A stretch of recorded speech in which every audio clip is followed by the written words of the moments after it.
Soyez les bienvenus dans cette maison de prière. Nous voulons nous faire du bien ce matin sous le regard de Jésus, dans sa présence, dans la communion fraternelle. Et nous voulons nous réjouir et présenter ces moments au Seigneur afin qu'on puisse avoir un cœur ouvert. Parce qu'on ne va pas lui demander d'être là, il est déjà là, il est avec nous chaque instant de chaque jour. Mais on va lui demander d'avoir vraiment un cœur ouvert à l'action de sa parole, à l'action de son esprit, que tout ce qui sera fait au travers des chants, de la louange, que nous puissions avoir une écoute attentive. Je crois que le Seigneur peut parler au travers des prières des uns des autres, des louanges des uns et des autres, de tout ce qui se fait au travers des paroles, des chants, etc. Alors on veut vraiment avoir cette écoute positive avec lui. Merci Seigneur, merci de bénir ces moments. Merci parce que tu es là présent parmi nous. Tu veux déverser ta grâce en abondance, tu veux manifester ta bonté sur chacune de nos vies, mais tu veux en particulier des enfants qui sont à ton écoute ce matin. Et Seigneur, ce matin, nous voulons vraiment disposer nos cœurs à entendre ta voix, Seigneur, que tu es vraiment on ait vraiment cette écoute attentive, Seigneur, qui va nous permettre de discerner ton enseignement, tout, qui va répondre aussi à tous nos besoins, Seigneur. Je te prie de bénir Marie-Valérie et Joël qui vont nous entraîner dans ces chants de louange, Seigneur, que tu puisses aussi les guider, les inspirer, Seigneur. Je te prie pour Gérald, pour la prédication de l'Évangile, Seigneur, afin qu'il soit aussi conduit par toi, Seigneur. Que tout ce qui sera fait et dit ce matin le soit pour ta gloire et que nous puissions vraiment être à ton écoute et disposés à entendre ta voix, Jésus. Nous avons besoin de ta présence dans nos vies chaque instant de chaque jour. Sois glorifié, Père, de ta bonté et de ta fidélité. À ton nom la gloire, Jésus. Amen. Amen.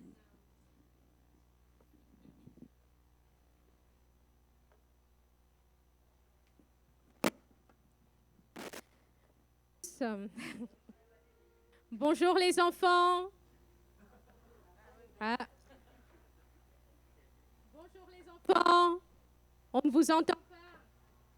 Vous êtes là?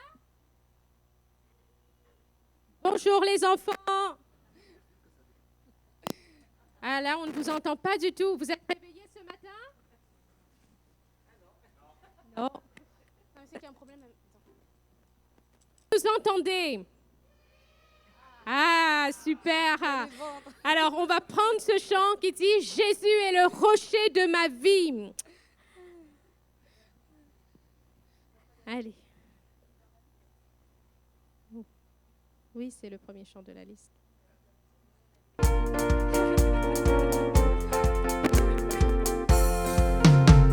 Jésus est le rocher de ma vie. Jésus est le rocher de ma vie. Jésus est le rocher de ma vie. Jésus est le rocher de ma vie. Il est en haut, en bas, devant, derrière, autour de moi. Il est en haut, en bas, devant, derrière, autour de moi. Il est en haut, en bas, devant, derrière, autour de moi.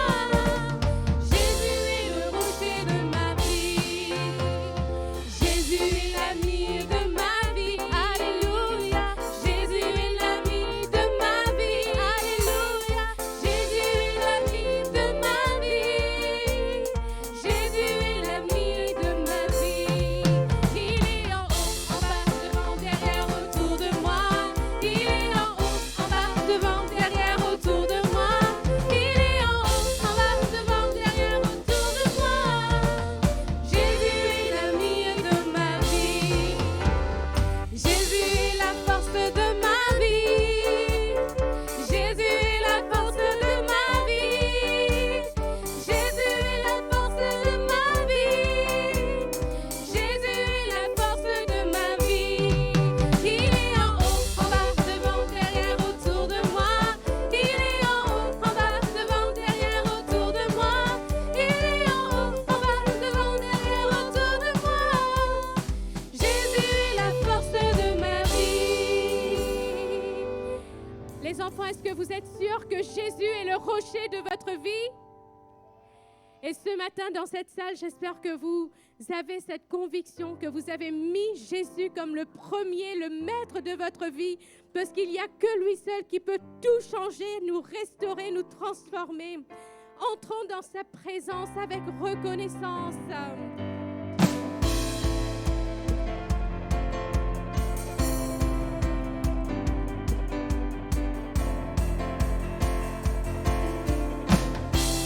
Entrons dans sa présence avec reconnaissance, car il est le roi. Sa joie brûle nos cœurs, sa paix chasse nos peurs. Oui, il est notre roi.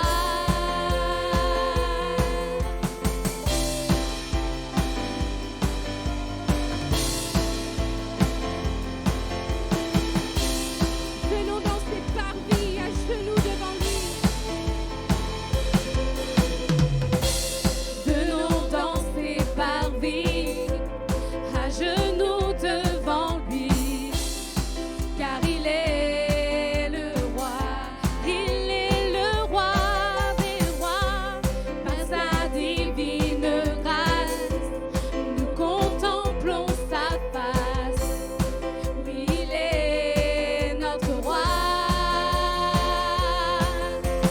Notre roi, louons le roi des cieux, que la terre entière célèbre le roi,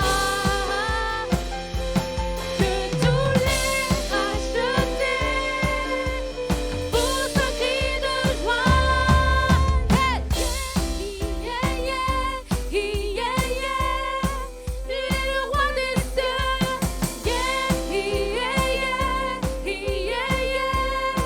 tu es le seul vrai Dieu.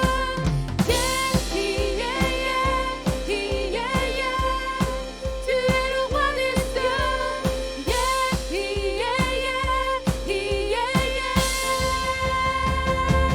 louons le roi des cieux, que la terre entière célèbre le roi, que tous les rachetés poussent un cri de joie. Louons le roi des cieux, que la terre entière célèbre le roi, que tous les rachetés poussent un cri de joie. Hey! Amen. Louons Dieu pour sa grandeur, pour son amour.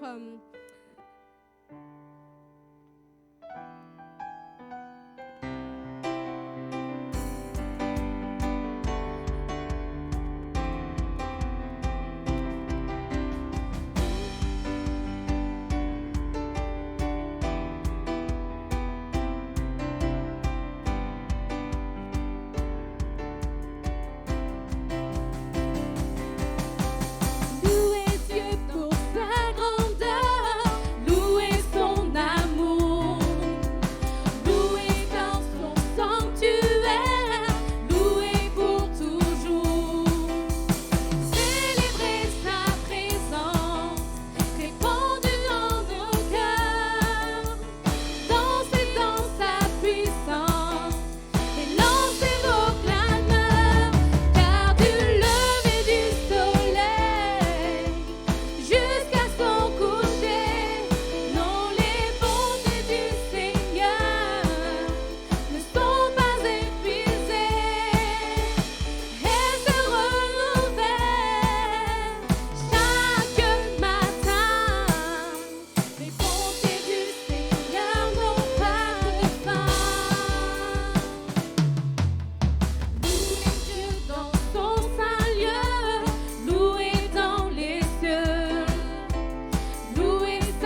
nous pouvons le croire, le proclamer encore ce matin, que les bontés du Seigneur ne sont pas épuisées pour notre vie.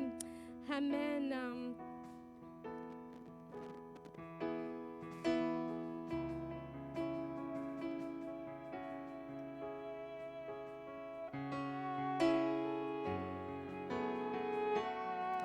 Laissons le roi de gloire encore agir ce matin au milieu de nous. Que nos cœurs soient disposés à le recevoir dans nos vies comme notre sauveur personnel.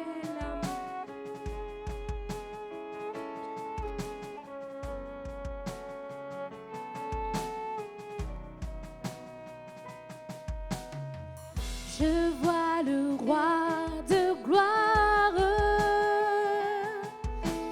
qui revient sur les nuées.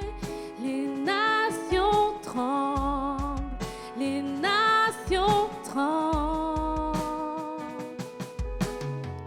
Je vois son amour, sa grâce qui efface nos péchés. Ton peuple chante, ton peuple chante. Hosanna, Hosanna, Hosanna à toi Seigneur, à toi Seigneur. Hosanna, Hosanna,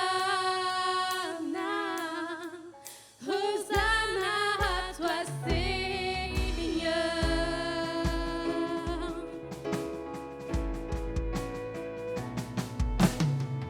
Je vois une génération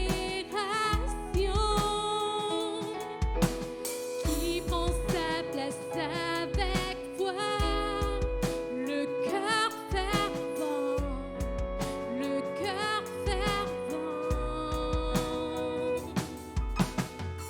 Je vois venir en réveil qui s'existe quand nous prions. Nous te cherchons, nous te cherchons. Hosanna, Hosanna, Hosanna à toi Seigneur. Hosanna, Hosanna, Hosanna à toi Seigneur. Prends mon cœur et rends-le pur. Ouvre grand mes yeux à ta vérité. Montre-moi comment aimer comme tu m'aimes.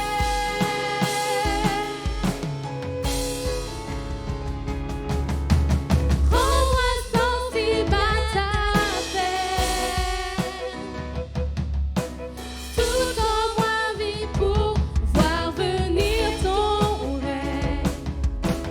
Dès maintenant et pour l'éternité.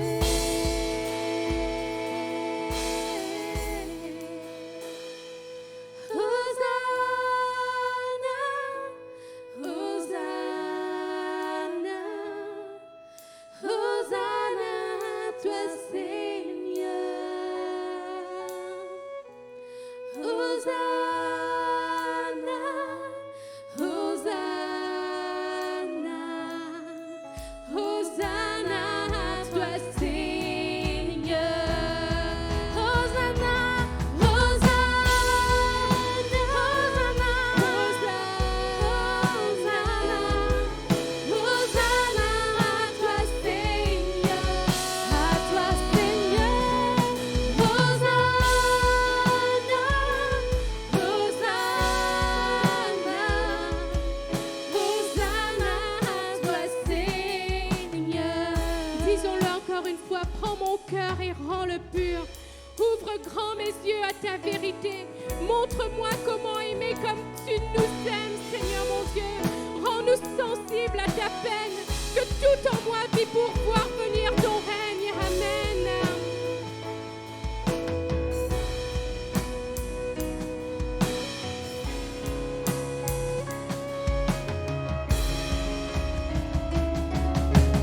Mon cœur et rends-le pur. Ouvre grand mes yeux à ta vérité. Montre-moi comment aimer comme tu m'aimes.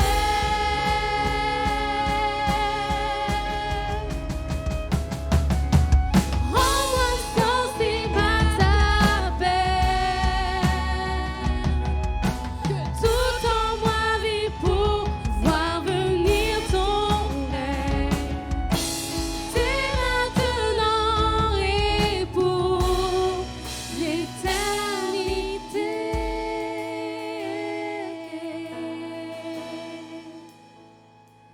Hosanna,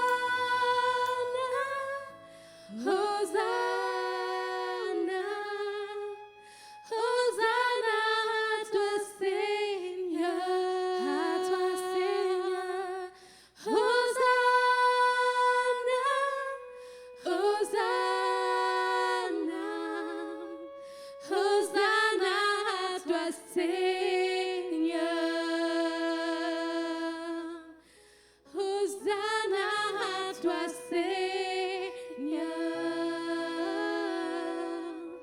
Hosanna à toi Seigneur.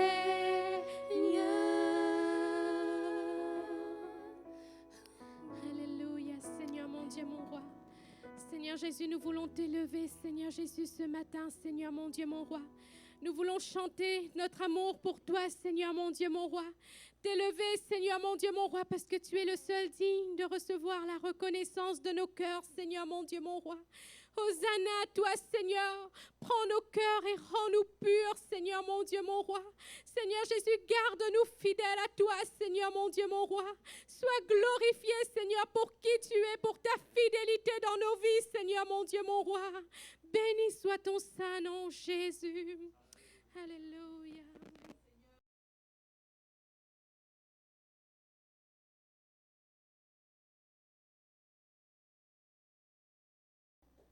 Une grande bénédiction nous attend et de ces bénédictions.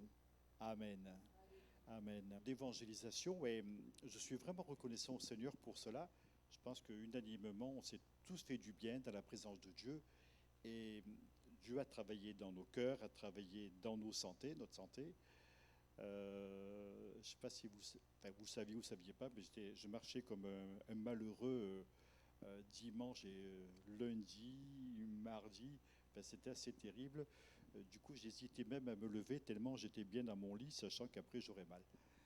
Et donc on a prié, j'ai prié pour moi, d'autres ont prié pour moi, et aussi d'autres personnes ont reçu la prière, les positions des mains, on a prié les uns pour les autres. Il y a eu une grande amélioration, ce qui fait que maintenant je me lève avec joie, sans me dire qu'est-ce qui va m'arriver quand je mettrai le pied par terre. Et je rends grâce à Dieu parce que j'étais vraiment malheureux avec ça.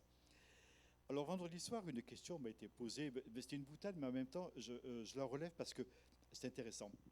Quelqu'un m'a dit, tu vas recommencer à courir. Alors le problème, c'est que j'ai jamais aimé courir. J'ai jamais pris le temps de courir, et si j'avais le temps de courir, je le prendrais pour marcher dans une forêt, aller à la rencontre d'une source qui est en train de couler ou à laquelle j'irai boire. Si vous voulez, c'était toujours un petit peu ma philosophie. Le sport s'arrête à mon canapé. J'assure, parce que même regarder du sport à la télé, ça me fatigue pour les gens. Bon, si vous voulez, c'est ma nature. Bon. Alors, donc, ça va de mieux en mieux, et j'ai de moins en moins envie de courir, ou pas plus qu'avant. En même temps, je suis conscient d'une chose. J'arrive à un âge, et tous, vous y arriverez à un moment donné, enfin, en tout cas, je le souhaite. J'espère que vous m'aurez tous centenaires. Ouais. Je suis conscient d'une chose, c'est que, de toute façon, on fait avec notre âge. Ça serait stupide qu'à l'âge de presque 70 ans, j'essaie de trotter comme un jeune de 20 ans.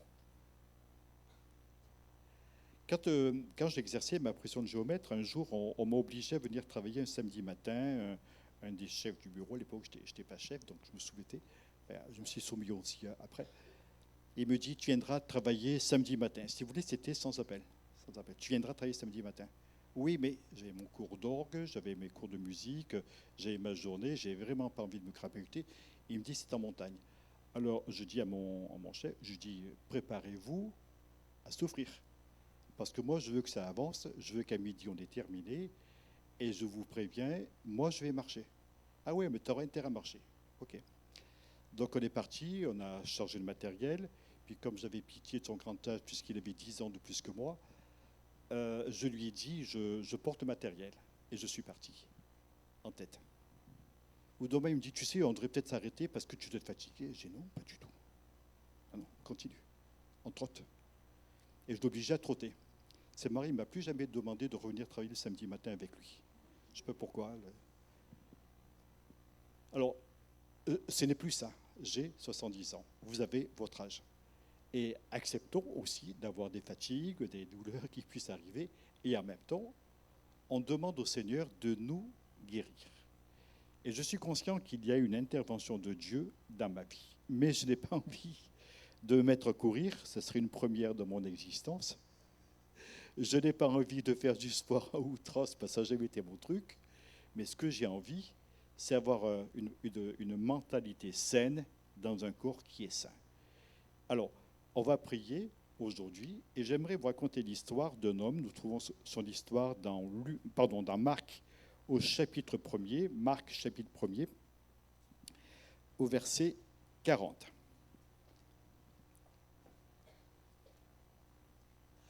Alors, je n'aurai pas de diaporama ce matin,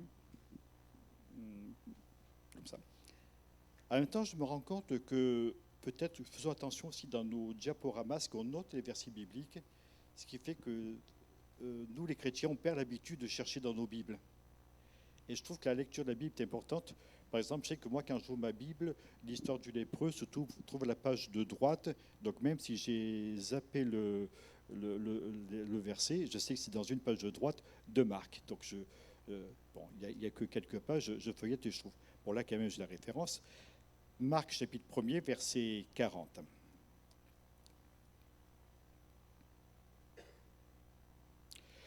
Un lépreux vint à lui, à Jésus, et se jetant à genoux, il lui dit d'un ton suppliant, « Si tu le veux, tu peux me rendre pur. » Jésus, ému de compassion, étendit la main, le toucha et dit, « Je le veux, sois pur. » Aussitôt la lèpre le quitta et il fut purifié. Jésus le renvoya sur le champ avec de sévères recommandations et lui dit, « Garde-toi de rien dire à personne, mais va te montrer au sacrificateur et offre pour ta purification ce que Moïse a prescrit, afin que cela leur serve de témoignage. » Mais cet homme, s'en étant allé, se mit à publier hautement la chose et à la divulguer, de sorte que Jésus ne pouvait plus entrer publiquement dans une ville. Il se tenait dehors, dans des lieux déserts, et on venait à lui de toutes parts. Ça, c'est l'évangélisation. La vraie. Où finalement, on n'a pas de gros efforts à faire, si ce n'est qu'un homme soit guéri. Il est tellement dans sa joie qu'il va le proclamer de partout, et les gens vont venir de toutes parts, afin de pouvoir recevoir les choses de Dieu. Et je trouve intéressant que nous ayons un petit peu la même vision des choses. Parce que vouloir aller dans la rue, ceci à droite et à gauche, vous savez, mes frères et mes sœurs, si notre Église rentre vraiment dans un réveil qui vient à la fois du salut et de la guérison, automatiquement du fruit sera porté et les gens viendront, quand bien même on serait dans un lieu désert. Puisque ça s'est passé avec Jésus, ça s'est passé avec les apôtres, ça s'est toujours passé dans l'Église. L'essentiel, c'est que nous soyons des chrétiens qui fassent des expériences avec Dieu et que nous soyons convaincus. Et un homme, une femme qui fait une expérience avec Dieu, si vous voulez, est complètement bouleversé dans son approche des autres. Je ne sais pas, bon, j'ai dû vous le dire au moins 1000 fois cette histoire. Quand j'ai eu mon premier enfant, Jean-Samuel, donc j'avais assisté à l'accouchement, c'était remarquable, ce petit bonhomme qui était en train de s'extirper là, de sa maman et qui venait, puis qui était tout gluant, là, tout moche, et puis qui était nettoyé. Après, j'ai fait un petit câlin. J'étais tellement content. On était sur Paris à l'époque et j'ai pris le bus pour rentrer chez nous. J'étais tellement content, j'avais envie de le crier sur les toits. Alors, comme c'était en plein après-midi, il n'y avait pas grand monde à l'arrêt du bus, il y avait quand même une grand-mère qui était là. Alors, je commence à parler à la grand-mère, je lui dis, vous ne trouvez pas qu'il fait une belle journée? Elle dit, ah oui, il fait beau. Écoutez, moi, je suis tellement content, je viens d'avoir un enfant, je suis papa. Elle m'a dit, oh, quand vous paraissez heureux, j'avais reçu une bonne nouvelle. Et cette bonne nouvelle, je l'ai transmise. Et quand on reçoit une bonne nouvelle, on a envie de la porter de partout. Moi, je suis persuadé que si vous avez votre oncle d'Amérique qui brusquement se décide à vous coucher sur, plutôt vous apprenez qui vous a couché sur son testament, et vous vous réveillez un matin, vous avez un coup de téléphone qui vous dit, voilà, votre oncle d'Amérique vient de décéder et vous êtes archi-millionnaire. Alors, d'une, je ne pense pas que vous allez traîner au lit. Deux, vous allez aller à votre bureau. Votre chef qui tous les matins est avec sa montre en train de vous regarder parce que vous avez les 30 secondes de retard fatidique. Vous le toisez, vous dites « Oh, oh. » Maintenant, j'ai pu travailler. Et en fait, le gars sera tellement surpris, il va dire « Qu'est-ce qui se passe? J'ai une excellente nouvelle. Je viens d'hériter de mon oncle d'Amérique. » Et vous savez, attention, il y a le paquet. D'ailleurs, je pense même racheter l'entreprise. Mais bon, allez, j'arrête ma petite histoire. Donc, ce qui fait que si on a quelque chose de fort, et c'est ce qui s'est passé pour ce lépreux. Mais auparavant, quand même, avant de voir le message qu'il va véhiculer, on voit que le lépreux va réclamer sa purification. Il y a quelque chose d'étonnant pour la lèpre, c'est qu'elle nécessite toujours une purification. Quand Jésus parlera à un moment donné, il dira, enfin quand il parlera à Jean-Baptiste, les boiteux marchent, les aveugles voient, les lépreux sont purifiés. Il ne dit pas les lépreux sont guéris, les lépreux sont purifiés. Et puis l'ordre de mission qui est donné à l'Église est celui-ci, guérir les malades, purifier les lépreux. Donc comme s'il y avait un caractère particulier qui est lié à la lèpre. Alors je me souviens quand j'étais à l'école primaire et qu'on apprenait les ravages de la lèpre en histoire, Saint-Louis qui allait visiter les lépreux, etc., etc. Et on disait que la maladie était terriblement contagieuse, même en Europe. Je disais, mon Dieu, comme c'est épouvantable. Et puis on nous racontait des tas de choses. Le lépreux qui va devenir aveugle, qui a des gros problèmes dans les yeux parce qu'il n'a plus de sensibilité, donc des maladies vont s'y mettre, il n'arrive pas à cligner des yeux, etc. Et puis bon, il perd la vue, et puis il se brûle, il ne sent plus du tout, parce qu'il ne sent plus rien du tout, il n'a plus de sensibilité, il perd ses membres, etc. Je disais, mon Dieu, mais c'est épouvantable comme maladie. Et j'imaginais le lépreux en train de... Enfin, ça partait de tous les côtés, je me disais, ça va être horrible. Et là, je passe à ce lépreux, je ne sais pas comment il est physiquement, mais c'est une maladie telle qu'elle nécessite une purification de la part de Jésus. Alors, cet homme impur, ce lépreux, pour lui, il lui est impossible de s'approcher de Dieu. Pourquoi? Parce que l'accès au temple lui est interdit. L'accès à la société lui est interdit. Si vous voulez, s'il a des enfants, il est obligé de les fuir pour ne pas les contaminer. S'il est marié, eh bien, il ne peut pas s'approcher de sa femme, de son mari. La personne ne peut pas s'approcher de sa femme ou de son mari, tellement elle est considérée comme impure et contagieuse. J'ai réalisé que, de la même manière, le péché nous isole les uns des autres. Avez-vous remarqué, quand on a péché, combien on se sent mal? On a du mal même à venir à l'église en se disant, ben oui, tout le monde va sentir que ça ne va pas dans ma vie. On a l'impression de faire fuir les autres. Et en même temps, par voie de conséquence, on fuit les autres. La maladie, la lèpre, est associée au péché. Et quand on voyait un lépreux, on se disait, on ne sait pas ce qu'il a fait, mais certainement Dieu l'a puni d'une manière grave pour être dans cet état. Éloignons-nous vite de lui, il est pécheur, en plus il est impur.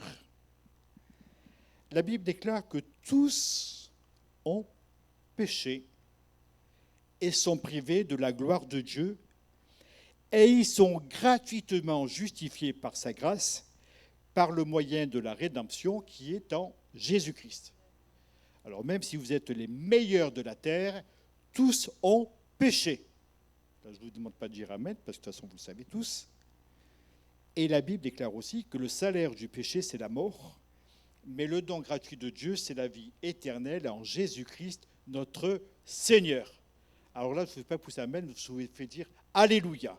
C'est un don qui est magnifique, le don de l'amour de Dieu, le don gratuit de l'amour de Dieu. Ainsi donc, à l'exemple du lépreux, le péché va nous rendre malheureux, comme la lèpre rendait malheureux, va nous isoler, et quelque part, le péché nous prive de la présence du Seigneur. Avez-vous compris cela? Les choses sont vraiment très claires dans l'histoire de cet homme. Avez-vous remarqué sa démarche? Si tu le veux, tu peux me rendre pur. C'est une démarche qui est, j'appellerais ça une démarche de foi, parce qu'il se sait mal. Il se sait impur. Et il sait qu'il a besoin de la grâce de Dieu. Si tu le veux, tu peux me rendre pur. En demandant sa guérison, il demande en même temps sa réintégration dans la société. Alors c'est vrai que le péché nous isole. Mais est-ce que la maladie ne nous isole pas? Et peut-être quelqu'un au milieu de nous, enfin est-il présent au milieu de nous ce matin, et se dit, c'est vrai, de par maladie, je n'ai pas une vie normale, je suis mal dans ma peau, je deviens facilement irritable parce que j'ai mal, il y a des choses que je ne comprends pas, quand on me demande comment ça va, j'ai envie d'étrangler la personne qui me pose la question. C'est vrai que moi, des fois, je n'ose pas trop poser la question à quelqu'un qui est mal, parce que je me dis, soit il va mentir, soit il va me dire que ça ne va pas, soit il aura envie de m'étrangler, parce que la question le touche. Et c'est vrai que, quelque part, parfois, la maladie, le péché, pourrait nous rendre irritables. En tout cas, il reconnaît sa condition et son besoin, et en même temps, il reconnaît la puissance de Jésus. Alléluia. Si tu le veux, tu peux me rendre pur. Mon Dieu, quelle longue prière. Mon Dieu, quel étalage de mots. Mon Dieu, comme c'est compliqué de faire une telle prière. Si tu le veux, tu peux me rendre pur. Est-ce que vous voulez que tous ensemble, on prononce la prière du lépreux? D'accord? Si tu le veux, tu peux me rendre pur. Vous avez retenu? C'était compliqué? Est-ce que quelqu'un a bugué en cours de route tellement la phrase est longue? On recommence. Si tu le veux, tu peux me rendre pur. Et notre attente des choses de Dieu peut se manifester de cette manière-là. J'ai besoin de toi, j'ai besoin que tu agisses dans ma vie. Si tu le veux, tu peux agir dans ma vie. Et Dieu veut le faire, alléluia. Et d'ailleurs, Jésus le lui répondra. Il sait que seul le Seigneur Jésus peut lui répondre. Et comme le dit la Bible, il est l'envoyé de Dieu qui a la réponse pour le pardon et la purification de nos péchés, pour la guérison de nos maladies et pour le salut de notre âme. Il est l'agneau de Dieu qui ôte le péché du monde. Si vous voulez, ce qui se passe là, dans la démarche de l'homme, et la réponse de Jésus, on voit comme l'image de la repentance. La repentance, c'est quoi? C'est reconnaître que j'ai besoin de Dieu parce que je suis pécheur. Alors, je vais prendre une image qui est très simple et que vous allez retenir. C'est pour moi l'image qui concrétise la notion de la repentance. Vous êtes en voiture. Vous avez décidé d'aller à Bordeaux. Vous savez où se trouve Bordeaux sur Terre? Voilà. Bordeaux, par rapport à Poitiers, c'est le sud-ouest. Vous êtes d'accord? Vous êtes sceptique, hein? On peut regarder sur une carte si vous voulez. Alors, quand vous partez de Poitiers, vous allez en direction du soleil, pas le soleil du matin, ni le soleil du soir, mais le soleil du midi, de l'après-midi, et vous allez en direction du soleil vers le sud, le sud-ouest, légèrement l'ouest. Sud-sud-ouest, comme on dit en cartographie. Puis prenez votre voiture et voyez Châtellerault, 5 km. Partez de Poitiers.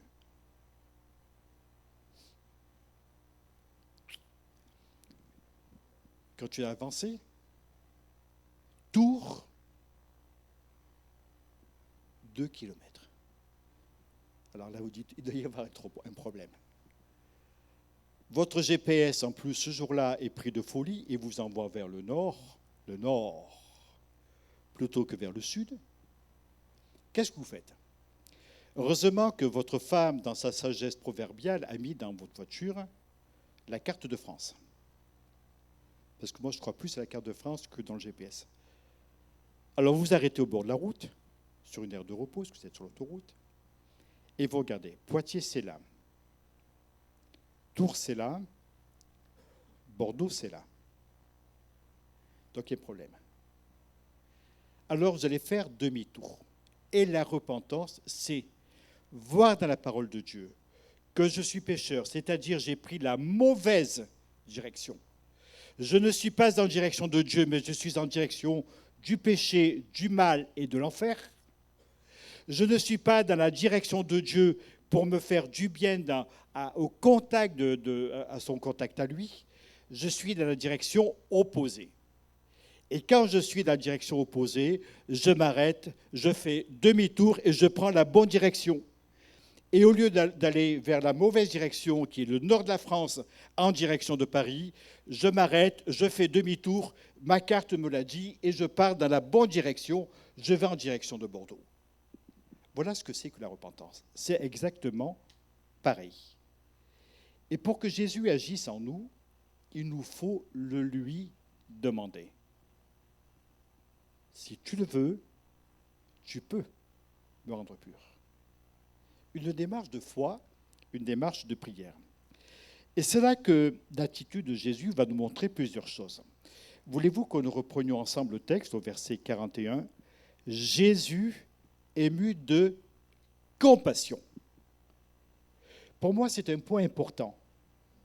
Le fait de l'amour de Dieu, Dieu qui nous aime et qui veut nous aider. Jésus ému de compassion. Si vous voyez quelqu'un qui est en train de souffrir et que vous en êtes tellement malheureux et que vous pleurez, vous n'êtes pas quelqu'un d'anormal. Vous êtes quelqu'un qui a de l'affection, de l'amour, de la compassion. La compassion, c'est souffrir en même temps qu'eux. Et si vous souffrez en voyant quelqu'un qui est malheureux, mal dans sa peau et qui a besoin d'aide, et si vous avez envie de l'aider, vous êtes exactement comme Jésus. Jésus ému de compassion. Seigneur, donne-nous de la compassion à l'égard des malheureux, à l'égard des malades, à l'égard des perdus, à l'égard de ceux qui ont besoin de l'intervention de Dieu.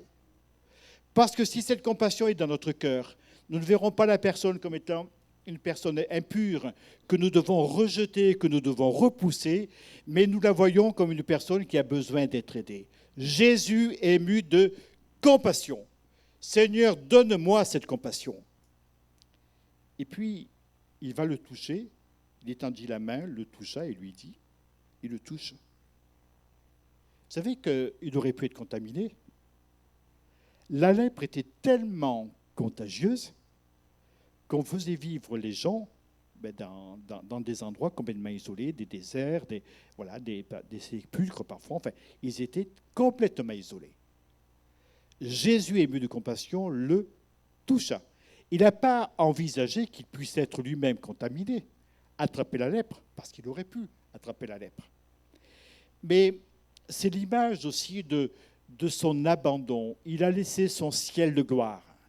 Il a laissé la gloire de Dieu, la présence de Dieu, le ciel dans la présence de Dieu, et il est venu sur la terre, parmi les impurs, parmi les lépreux, parmi les malades, parmi les pécheurs, parmi tous ceux qui faisaient du mal, parmi les violeurs, parmi les bandits, les criminels. Il est venu habiter au milieu de nous. Alléluia.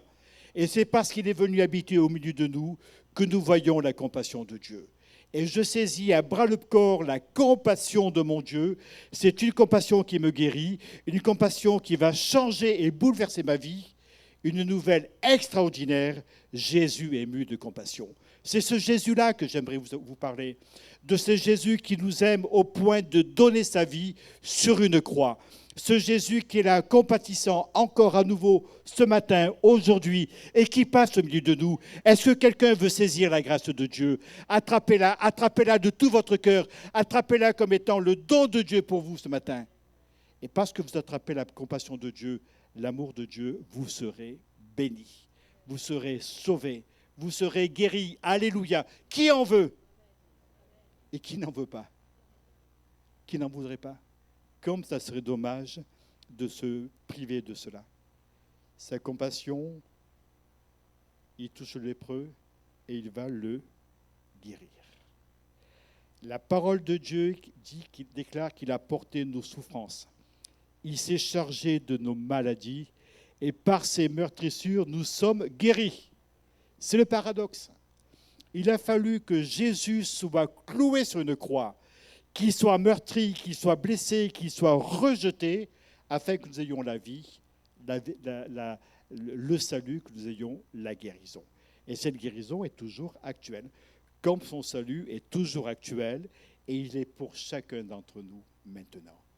Jésus, ému de compassion, le toucha, et cet homme fut purifié. Ce qui est remarquable, c'est ce contraste qui apparaît entre la prière du lépreux et la réponse de Jésus. Qu'est-ce qu'il dit, le lépreux? Est-ce que quelqu'un peut nous le dire?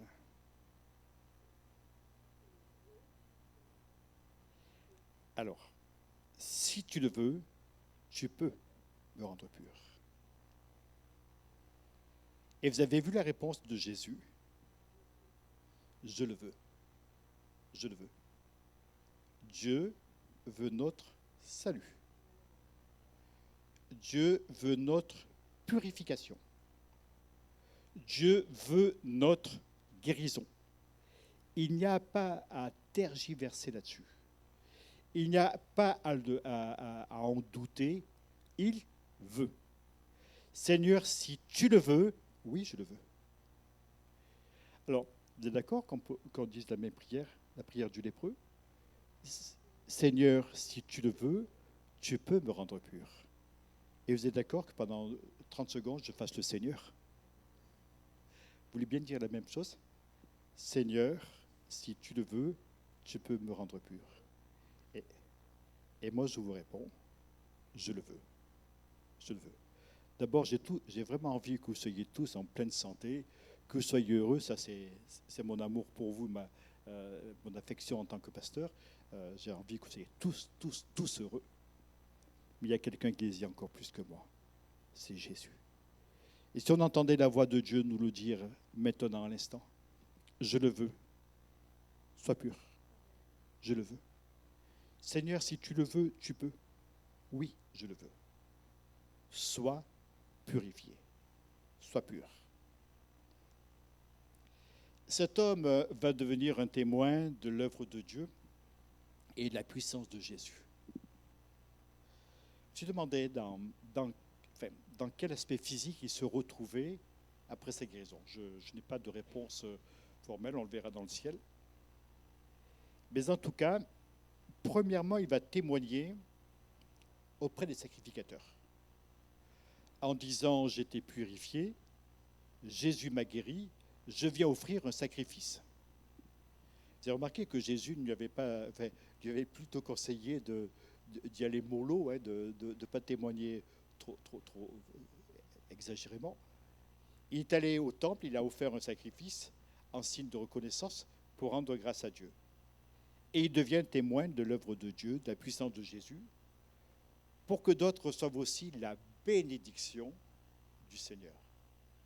Alors, je vais vous dire un secret. Je peux vous dire un secret aujourd'hui à toute Église. Mes amis, écoutez bien. Oh, je ne vous dis pas. C'est dur.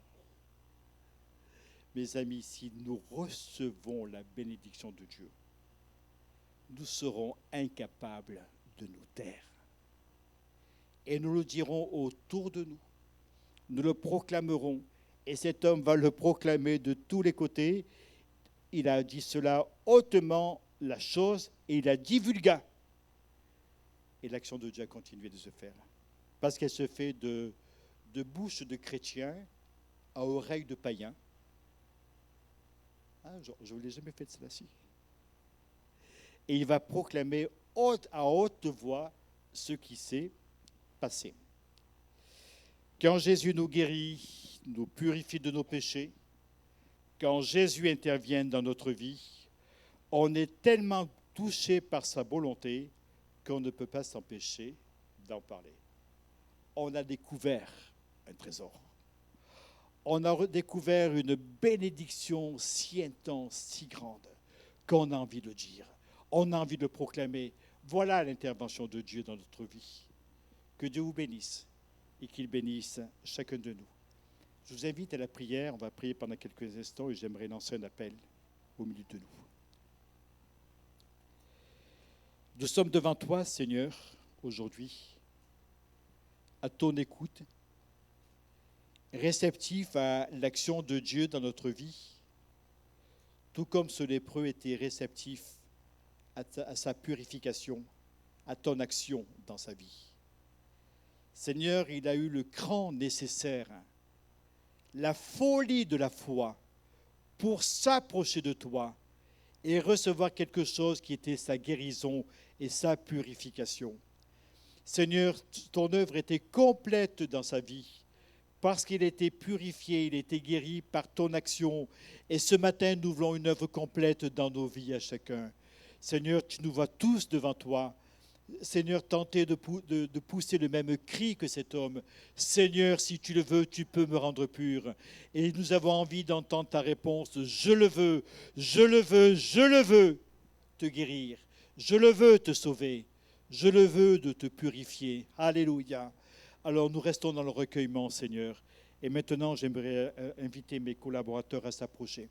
Venez, nous allons prier pour l'Église qui a besoin. Nous sommes là, nous voulons réclamer quelque chose sur le plan de la guérison, sur le plan de l'aide de la part de Dieu. Quel est votre besoin? Quelle est l'aide que vous attendez? Comment voulez-vous que Dieu intervienne en vous? Eh bien, approchez-vous et vous allez voir que Dieu va répondre à votre prière. Alléluia.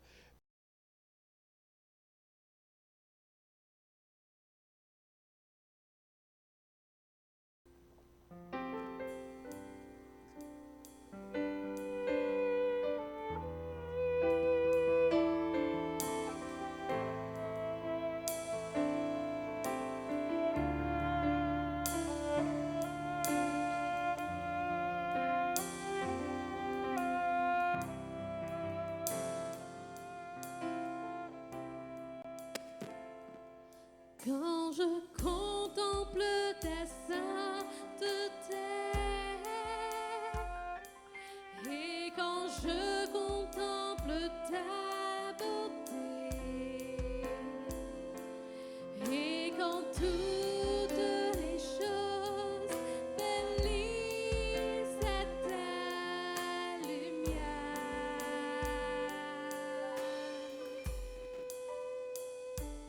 quand j'ai trop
dans cet état d'esprit.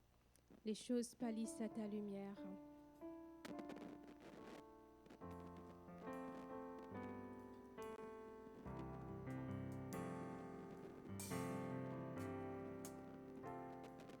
Quand je contemple ta sainteté et quand je contemple ta beauté, et dans toutes les choses pâlissent à ta lumière.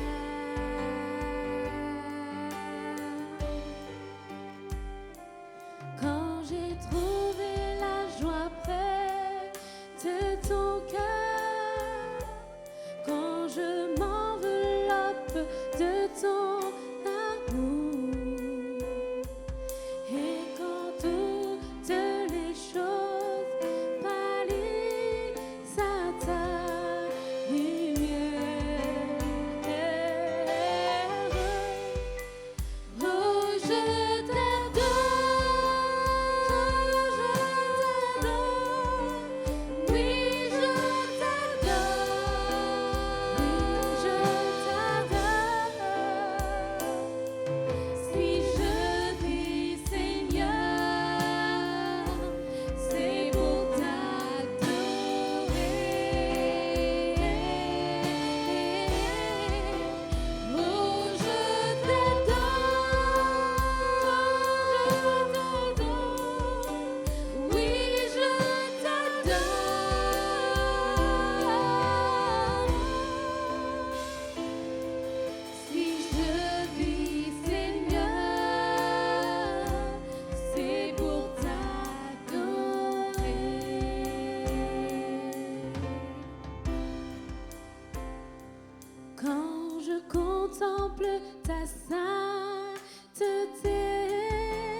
Seigneur.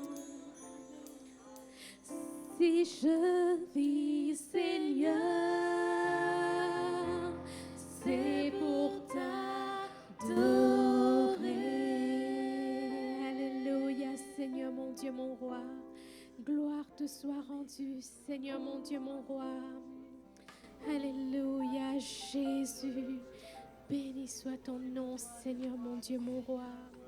Ma vie, que vraiment ce matin nous puissions encore l'adorer, que nous puissions vraiment l'élever de tout notre cœur, de toute notre âme.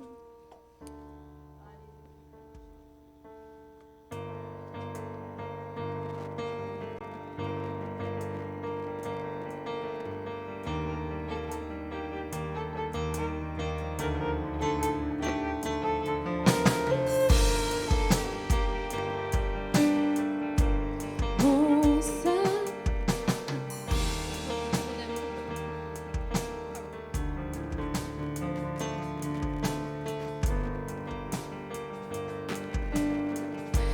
ton amour, ta puissance, ta présence dans ma vie.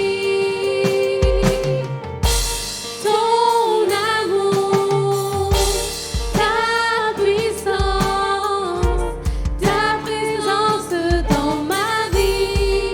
Et je veux t'adorer de tout mon cœur. Et je veux t'adorer de toute mon âme. Et je veux t'adorer de toute ma force. Car tu es mon Dieu. Tu es mon Dieu. Ton amour, ta puissance, ta présence dans ma vie. Ton amour, ta puissance, ta présence dans ma vie. Et je veux t'adorer de tout mon cœur. Et je veux t'adorer de toute mon âme. Et je veux t'adorer de toute ma force. Car tu es mon Dieu. Tu es mon Dieu.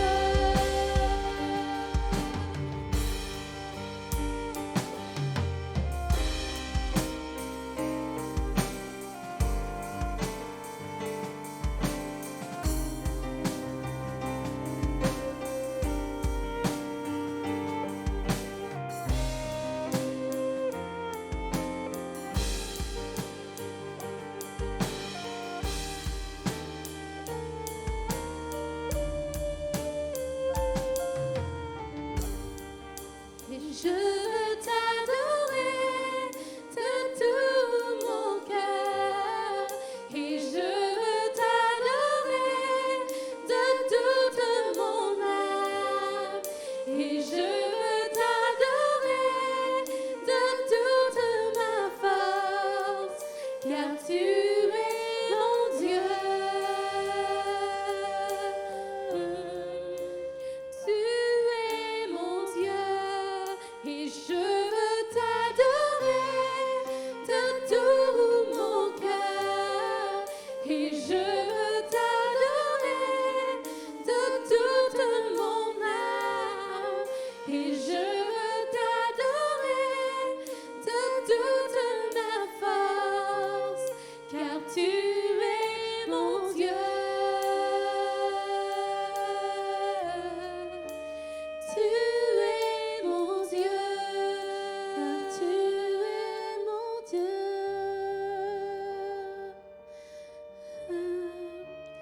Tu es mon Dieu. Amen. Béni soit ton nom, Jésus. Nous vous proposons de prendre ce chant qui dit « Je veux le proclamer », que ce matin nous puissions tous ensemble proclamer que Dieu est bon dans nos vies, que nous dansons, que nous chantons, que notre Sauveur est bon. Alléluia.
Terminer ce moment dans la prière. Merci Seigneur parce que tu es bon.